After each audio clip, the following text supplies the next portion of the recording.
అట్లాగే గురుగారు మీరు రత్నశాస్త్రం కూడా అభ్యసించారు కదా! అవును. ఈ రాళ్ళు ఇవి ఎట్లా పెట్టుకోవాలి ఏంటనేది.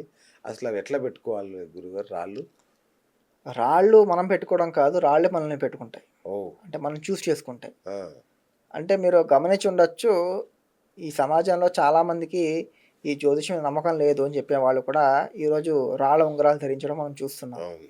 దానికి కారణం ఏమై ఉంటుంది? అంటే వాళ్ళ అమ్మగారు చెప్పారనో, వాళ్ళ పెళ్ళాం అవును. చెప్పిందనో, లేకపోతే అవును. వాళ్ళు ఎవరో చెప్పారని చెప్పేసి వాళ్ళ కోసం వీళ్ళు ధరించడం జరుగుతుంది. ఓకే. కానీ వాస్తవం ఏంటంటే, ఆ రాయి వాడిని చూస్ చేసుకొనొచ్చింది. ఓకే. దానికి వాడు ఎంత వద్దనుకున్నా అది వాడి దగ్గరొచ్చి ఉంటుంది. ఓకే. కొంతమందికి ఉంగరం వేసుకుంటారు. రాయి పగిలిపోవడం, హ్మ్. లేకపోతే హ్మ్. రాయి మాత్రం ఎళ్ళిపోవడం, హ్మ్. లేకపోతే ఉంగరమే పోవడం, ఇలాంటివి కూడా జరుగుతాయి. అవును. ఆ రాయి వాళ్ళకి సూట్ అవ్వట్లేదు అని. ఓహ్! ఇలాగా ఆ రాయి వాడి దగ్గర ఉండదలుచుకోలేదు. ఓకే. కొంతమందికి కొంచెం పీరియడ్ వరకు ఉంటుంది. ఆ పీరియడ్ అయిపోవంగానే ఎళ్ళిపోతుంది. హ్మ్. ఆ రాయి వాడి దగ్గర అంతసేపే ఉండాలని డిసైడ్ చేసుకుంది. ఓకే.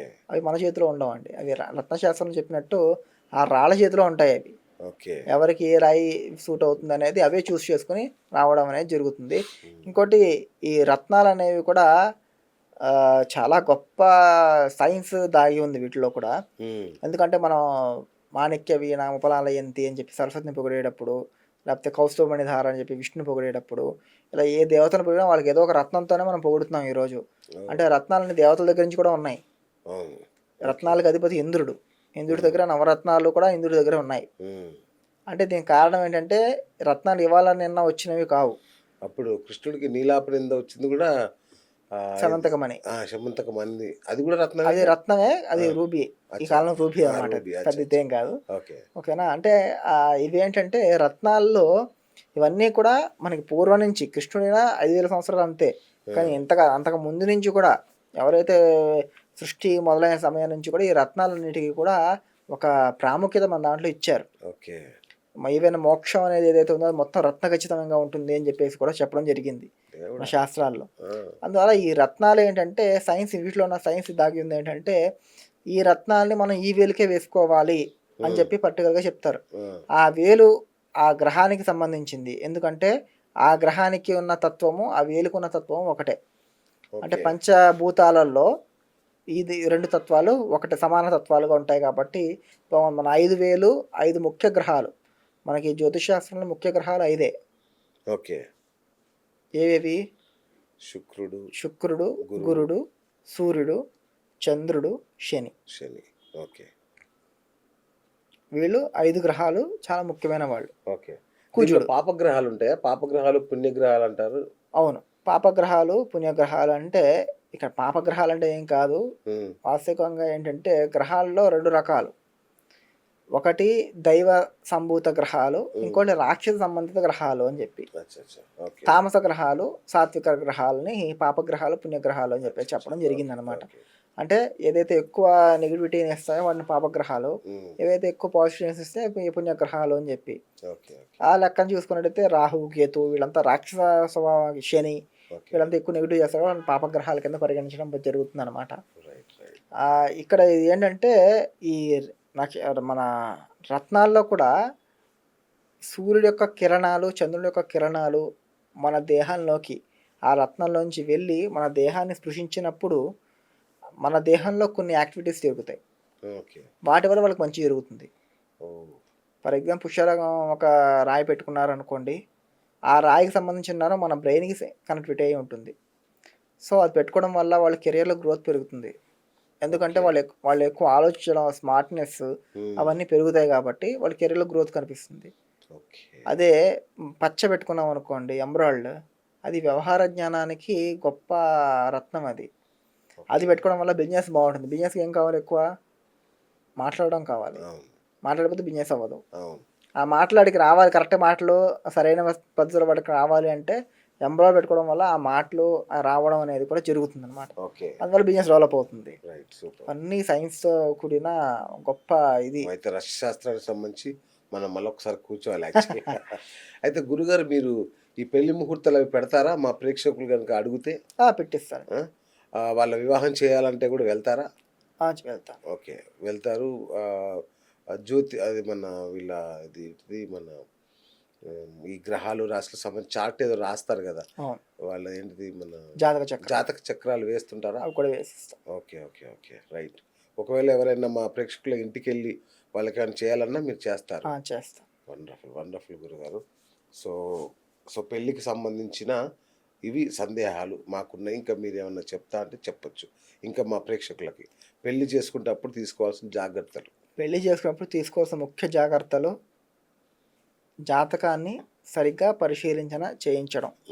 లేట్ అయినా పర్లేదు, నిదానంగా దాన్ని పరిశీలించడం. ఎందుకంటే 50 ఏళ్ల జీవితం మీ ఒక్కరి జీవితమే కాదు, ఇది 2 కుటుంబాలకు సంబంధించిన జీవితం కాబట్టి అది ఒకవేళ ఏదైనా ఎక్కువ తక్కువ అయితే 2 కుటుంబాలు దాని మీద ఇబ్బంది ప్రభావం అనేది ఉంటుంది. అవును. అందువల్ల 2 కుటుంబాలకి మూడో కుటుంబం రాబోయే మూడో కుటుంబానికి కూడా సంబంధించిన విషయం కాబట్టి పెళ్ళి అనేది దాన్ని మనం పరిశీలన చేసి బాగా తీసుకోవడం అనేది చాలా ముఖ్యమైన పద్ధతి. ఓకే. రెండోది వచ్చేసి సంస్కృత జ్ఞానం. సంస్కృత జ్ఞానం మనం నేర్చుకోవడం వల్ల పురోహితులు ఎక్కడైనా తప్పులు చెప్పినా, ఒకవేళ మనం చెప్పాల్సిన మంత్రం మనం చెప్పినా, ఆ పురోహితుడు చెప్పేది మనకు అర్థం అవ్వాలన్నా, ఇవన్నిటి కూడా సంస్కృత జ్ఞానం అనేది చాలా ముఖ్యమైన ఇది కాబట్టి ప్రతి ఒక్కరు కూడా ఎంతో కొంత సంస్కృతాన్ని కూడా వాళ్ళు నేర్చుకోవడం పెళ్లి అనేది మంత్రాల వరకైనా నేర్చుకుంటే పెళ్లికి ముందు వారం 10 రోజుల ముందు దాన్ని నేర్చుకోగలిగితే అది కూడా చాలా మంచి ఫలితాన్ని ఇస్తుంది.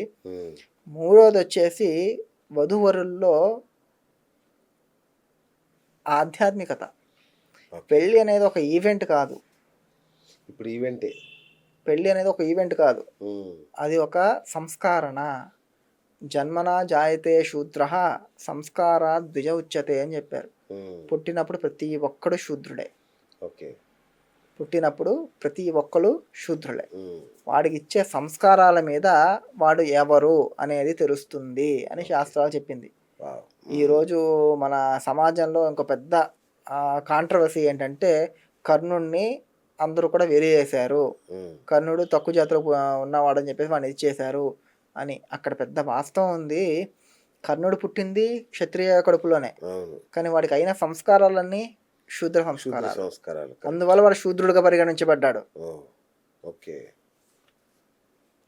అది ఇంపార్టెంట్ వాడికి. అదే ఇంపార్టెంట్, వేరే ఉద్దేశం లేదు. ద్రోణాచార్యులకి వాళ్ళందరూ కూడా కర్ణుని ఇచ్చేయాలి కదా, వాడికి అయ్యే సంస్కారాలు ఏంటి? వాళ్ళకి అందుకు సంస్కారాలకి అంత ప్రాముఖ్యత ఉంది. పెళ్ళి అనేది 16వ సంస్కారం. షోడశ సంస్కారంలో చివరి సంస్కారం పెళ్ళి. అర్థమైందా? అంటే మనకి కర్ణవేదన, జాతకర్మ, కర్ణవేదన అలాగా 16 సంస్కారాలు ఉంటాయి పిల్లలకి పుట్టినప్పటి నుంచి. మొదటిది గర్భాధానం. పెళ్ళి అయిన రోజే, ఈ రోజులో ఏమవుతుందంటే పెళ్ళి అయిన అదే మండపంలోనే గర్భాధాన సంస్కారం కూడా చేంజ్ చేస్తున్నారు. అదొక హోమం. గర్భాధానం అంటే ఈ రోజు కొంత చేయించట్లేదు, అది కూడా పిల్లలు పుట్టకపోవడానికి కారణం. ఈ గర్భాధాన సంస్కారం ఏంటంటే వధూవరుల్లో పిల్లలు పుట్టేదానికి శక్తి రావాలి అని చెప్పి చేయించే ఒక క్రియ. అది పిల్లోడికి ఫస్ట్ సంస్కారం. పుట్టబోయే పిల్లోడికి అది ఫస్ట్ సంస్కారం, గర్భ సంస్కారం అని చెప్పేసి పిలుస్తారు. గర్భాధారణ అని చెప్పి పిలుస్తారు. దాని తర్వాత సీమంతోనైనా ఇవన్నీ కూడా రెగ్యులర్గా అయ్యే సంస్కారాలు. ఈ 16 సంస్కారాలు అయిన తర్వాత చివరికి వచ్చేది పెళ్ళి. అందువల్ల ఆ సంస్కారాన్ని సరిగ్గా అవ్వకపోతే వాడు ఏదైతే అయ్యాడో అది కాదనే అర్థం. అందువల్ల ఈ సంస్కారాలకి చాలా ప్రాముఖ్యత ఉంది మన దాంట్లో. చాలా అద్భుతమైన ఇప్పుడు సీమంతంకి కూడా ఈ గరిక రసాన్ని ముక్కులో పోస్తారు. ఇప్పుడు చేయట్లేదు అది, కానీ వాస్తవం అది కూడా పెద్ద సైన్స్. అది గరిక అనేది ఆయుష్యాన్ని పెంచుతుంది అని. అప్పట్లో ఇంజెక్షన్స్ ఏమి ఉండేవి కావు. మరి ఎలా ఇంజెక్ట్ చేసేవారు మన బాడీలోకి అంటే ముక్కుతోనే. ఇప్పుడు మీకు ఇంజెక్షన్ ఎంత అయితే ప్రభావం చూపిస్తుందో ఆయుర్వేద గ్రంథాల్లో ముక్కులోంచి పంపించేవారు మందుల్ని. ఎందుకంటే ముక్కులోంచి డైరెక్ట్ బ్రెయిన్కి వెళ్తుంది. అది ఎప్పుడైతే బ్రెయిన్కి వెళ్తుందో దానికి ఎక్కడ ప్రాబ్లం ఉందో అక్కడ పంపించేస్తుంది ఆటోమేటిక్గా.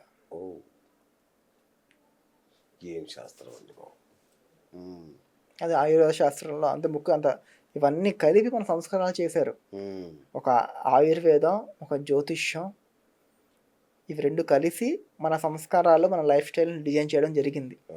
అవి ప్రతి ఒక్క జీవితంలోనూ చాలామంది అడిగే ప్రశ్న ఉంది, గ్రహణం టైంలో పెళ్ళిళ్ళు చేసుకోవచ్చా?